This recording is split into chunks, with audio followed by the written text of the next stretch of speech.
ओम श्री गुरु सत्ताई नमः। सभी को प्रणाम। प्रस्तुत है गुरु सत्ता के वरद पुत्रों द्वारा अभिव्यक्त कुछ अविस्मरणीय अनुभूतियां। सन 1983-84 की बात है। सुबह के समय मैं एकांत में बैठकर ध्यान कर रही थी। अनायास ही मेरी आंखें खुल गईं। सामने गुरुदेव, माताजी और गायत्री माता की तस्वीर लगी हुई थी।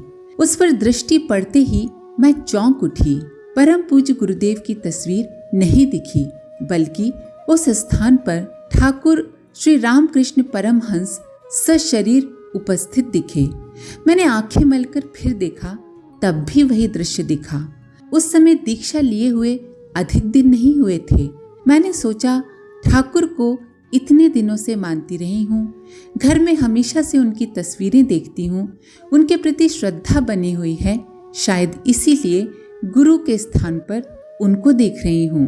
परम पूज्य गुरुदेव से अभी मन का जुड़ाव अनुभव नहीं हुआ होगा, लेकिन सन 1985 में जब हमारी वसीयत और विरासत पुस्तक छपी तो पढ़कर मुझे रोमांच हुआ। उसमें गुरुदेव ने अपने पिछले जन्मों के विषय में लिखा था। ठाकुर रामकृष्ण ही इस जन्म में पूज्य गुरुदेव के रूप में आए हैं। ये जानकर मुझे उस दिन का वही दृश्य याद आ गया। फिर मेरे मन में ये प्रश्न आया कि मुझ पर ये रहस्य खोलने का गुरुदेव का मंतव्य क्या रहा होगा। उत्तर अपने अंतःकरण से ही प्राप्त हुआ। मेरी श्रद्धा बटने न पाए, पूरी तरह अपने आराध्य में स्वयं को समाहित कर सकूं। शायद इसीलिए गुरुदेव ने अपने उस स्वरूप का दर्शन करा दिया, अथवा ये भी संभव है कि उनके सभी जन्मों के स्वरूप उनमें छाया रूप में समाये हुए हैं। मेरी श्रद्धा ठाकुर रामकृष्ण में बनी हुई थी, इसीलिए मुझे केवल वे ही दिखे। प्रस्तुति श्रीमती कांति सिंह, हावड़ा, पश्चिम बंगाल। ये घटना 1990 की है, जब मैं परम वंदनीय माताजी से दीक्षा लेकर पहली बार नवरात्रि अनुष्ठान में था।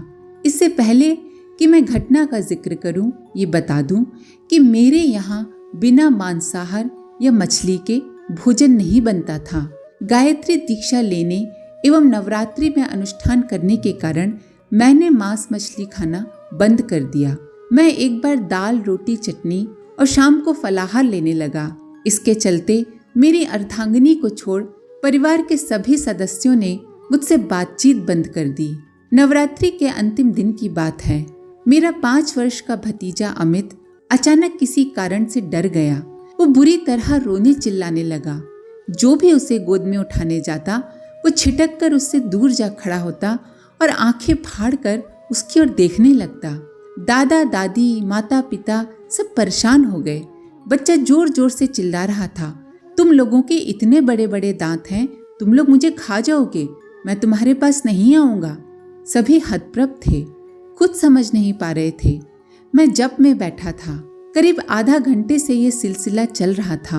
आखिर में थक हार कर सब लोग मुझे पुकारने लगे, शंकर देखो ना, मुन्ने को क्या हो गया है, हम लोगों से डर रहा है, कहता है हमारे सिर पर सींग हैं, हमारे बड़े बड़े दांत हैं, हम उसे खा जाएंगे। सभी लोगों का ध्यान दूसरी ओर देख बच्चा चुपचाप एक मेज के नीचे जाकर दुपक कर बैठ गया। उसकी आंखों में आंसू भरे थे। बच्चे को क्या कष्ट है ये अज्ञात था। मैंने सोचा सबसे पहले उसका भय दूर करना चाहिए। मैंने आंखें बंद कर माँ गायत्री का ध्यान किया। एक हल्की सी आवाज सुनाई पड़ी, आचमनी का जल बच्चे को पिला। मैं आचमनी का जल लेकर बच्चे के पास गया।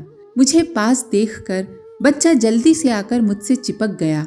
मैंने उसे गोद में उठाकर दुलारा तो देखा उसके मुख पर पूरी तरह से आश्वस्ति का भाव था। वो मेरे पास आकर अपने आप को सुरक्षित महसूस कर रहा था। ध्यान में मिले निर्देश के अनुसार मैंने उसे आचमनी का जल पिलाया। बच्चा गोद में ही सो गया। इस घटना के बाद मेरे प्रति परिवार का मनोभाव बदल गया। फिर उन्होंने भी मांसाहार त्याग दिया और दीक्षा लेकर गायत्री परिवार से जुड़ गए। मांसाहार आसुरी प्रवृत्ति है, ये मैंने पुस्तकों में तो पढ़ा था, पर सरल स्वभाव शिशु के स्वच्छ हृदय में ये बात इस प्रकार मूर्त रूप में प्रकट हुई कि मेरे परिवार का वातावरण ही बदल गया। इसे मैं अपनी गायत्री उपासना का ही प्रतिफल मानता हूँ।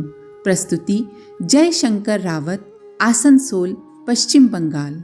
मेरा भतीजा अमल कुमार पांडे मेडिकल रिप्रेजेंटेटिव था। साथ ही वो झारखंड में मेडिकल रिप्रेजेंटेटिव एसोसिएशन में सेक्रेटरी भी था। उसकी सभी जगह अच्छी पकड़ थी।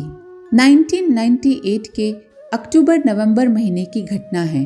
अचानक उसे हेपेटाइटिस बी हो गया और धीरे धीरे बहुत घातक स्थिति में पहुंच गया। उसे रांची के अपोलो अस्पताल में एडमिट किया गया। उसका इलाज बहुत अच्छे तरीके से शुरू हो गया, लेकिन कोई दवा काम ही नहीं कर रही थी। धीरे धीरे उसकी हालत बिगड़ती ही रही। उसका लिवर, किडनी, हार्ट सब एक साथ प्रभावित हो गया, जिस कारण वो मृत प्राय स्थिति में पहुंच गया। हम लोगों ने उसे रांची में ही भारत के विख्यात brain and neuro specialist doctor के सिन्हा को दिखाया। उन्होंने देखने के बाद कोई सकारात्मक उत्तर नहीं दिया। उन्होंने कहा कि लड़का तो करीब करीब खत्म हो चुका है, बस थोड़ी बहुत उम्मीद है, वो भी भगवान के हाथ में है। यदि उसे 24 घंटे के अंदर प्लेटलेट्स चढ़ाया जा सके तो कुछ उम्मीद बन सकती है। उन दिनों रांची में प्लेटलेट्स उपलब्ध नहीं था, कलकत्ता से मंगाना पड़ता था। ये बहुत कठिन कार्य था। कहते हैं अच्छी दोस्ती भगवान की कृपा से मिलती है। उसके दोस्तों के अथक प्रयासों से ये कठिनतम कार्य संभव हो सका। जब डॉक्टर सिन्हा उसे देखकर चले गए तो मैं स्वयं हॉस्पिटल के अधीक्षक से मिला एवं उनसे आग्रह किया कि मैं उसे देखना चाहता हूँ। मैं उसके स्वास्थ्य के लिए भगवान से आधा घंटा प्रार्थना करना चाहता हूँ। उन्होंने मेरा आग्रह स्वीकार कर लिया और मुझे अपने साथ सघन चिकित्सा कक्ष तक ले गए। मैंने वहीं से एक धुली चादर ली और चादर बिछाकर पालथी मार कर बैठ गया। वहाँ पर एक डॉक्टर तथा 2 नर्स उपस्थित थे जिनकी वहाँ पर ड्यूटी थी। मुझे देखकर वे बोले, ये तो खत्म हो चुका है। वास्तव में उसकी हालत बिल्कुल खराब होने के कारण वह मृत प्राय हो चुका था। उसकी पेशाब की नली से एक बूंद भी पेशाब नहीं आ रहा था। उसका पूरा शरीर फूल गया था। उसके पूरे हाथ पांव सुन्न पड़े हुए थे। ऑक्सीजन ने भी काम करना बंद कर दिया था। किसी भी प्रकार की हरकत नहीं हो रही थी। मैं वहीं उसके पैर के पास चादर डालकर बैठ गया तथा दोनों नेत्र बंद करके सीधे शांति कुंज में प्रज्वलित अखंड दीप एवं गुरुदेव माता जी के चरणों में प्रार्थना करने लगा। मैं सबसे बेखबर ध्यान में तल्लीन था। लगभग 20-25 मिनट हुए होंगे। मुझे ऐसा अनुभव हुआ जैसे पूज्य गुरुदेव मेरे कान में कह रहे हैं, घबराओ नहीं, सब ठीक हो जाएगा। मुझे अखंड दीपक की लौ काफी तेज जलती हुई प्रतीत हुई। मैं पूरी तरह से ध्यानमग्न हो गया था, जिससे मुझे अपनी सुध भी नहीं रही। जब ध्यान टूटा तो देखा करीब 50 मिनट हो गया था। मैं हड़बड़ाकर उठा और अधीक्षक महोदय से 20 मिनट देर होने के लिए माफी मांगी तथा निवेदन किया कि पुनः 1 घंटे बाद मुझे आने की अनुमति दे दें। उन्होंने बड़े ही सहज भाव से स्वीकृति दे दी। मैं पुनः 1 घंटे बाद उसी स्थान पर बैठकर महामृत्युंजय मंत्र और सूर्य गायत्री मंत्र का गायत्री मंत्र में संपुट लगाकर अखंड दीप के समीप होने की भावना करते हुए जप करने लगा। इसके पश्चात करीब आधा घंटे के बाद मैंने देखा कि मेरे भतीजे को 2-2 मिनट पर 1-1 बूंद पेशाब हो रहा है। मैंने जिस डॉक्टर की ड्यूटी थी उसे जाकर ये बात बताई, पर उन्होंने फिर वही वाक्य दोहराया कि इसका बचना तो बहुत मुश्किल है। लेकिन मैंने हार नहीं मानी। मैं वापस घर आ गया और शाम को 7 बजे आदरणीय शैल जीजी से फोन पर भतीजे की स्थिति के बारे में सूचना दी। जीजी बोली, कोई नशा या ड्रग्स लेता था क्या? मैंने बताया कि इन सब की आदत उसे कभी नहीं रही। वे बोली कि स्थानीय गायत्री शक्तिपीठ में माँ के सामने अलग से दीपक प्रज्वलित कर दीजिए। गुरुदेव की कृपा से ठीक हो जाना चाहिए। मैं रांची स्थित गायत्री शक्तिपीठ आया और आदरणीय जीजी के कहे अनुसार वैसा ही किया। रात्रि में हम लोग सो गए थे। अचानक उठे तो किसी ने आकर बताया कि अमल को रात भर में 700 ml पेशाब हुआ है। उसके लिए प्लेटलेट्स भी कोलकाता से आ गई थी, जिसे चढ़ाने की प्रक्रिया शुरू हो गई है।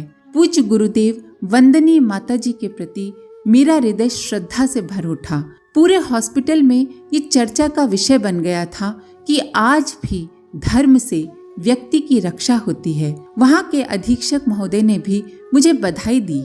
मेरे भतीजे की उम्र 48 वर्ष की थी और उसने 32 बार उसी हॉस्पिटल में रक्तदान किया था। इस कारण वो हॉस्पिटल के सभी डॉक्टर्स को बहुत प्रिय था। मैं तुरंत उसके पास गया, देखा कि अब वो छटपटा रहा है, उसके पूरे शरीर में हलचल है, ऑक्सीजन वगैरह भी चालू हो गया था। मैंने पुनः एकांत में बैठकर पूर्व की भांति जप करना शुरू कर दिया। कुछ घंटों के बाद वो होश में आ गया। होश में आते ही उसने मुझे देखा। उसके होंठ बोलने के लिए हिल रहे थे। बड़ी मुश्किल से उसके मुंह से बाबू शब्द निकला। उसके मुंह से ये शब्द सुनकर मेरा हृदय बाग बाग हो रहा था। अमल कुमार धीरे धीरे बिल्कुल स्वस्थ हो गया। परम पूज्य गुरुदेव एवं वंदनीय माता जी की इस असीम कृपा और प्यार को मैं जीवन भर नहीं भूल सकता। प्रस्तुति लल्लू पांडे, चास, बोकारो, झारखंड। आज के लिए इतना ही। अपने विचार कमेंट बॉक्स में जरूर लिखें। आप सभी का धन्यवाद। ओम शांति। हमारे YouTube चैनल को सब्सक्राइब करें और बेल आइकन को दबाकर ऑल पर क्लिक करें ताकि आने वाले सभी वीडियोस की नोटिफिकेशन आपको मिलती रहे।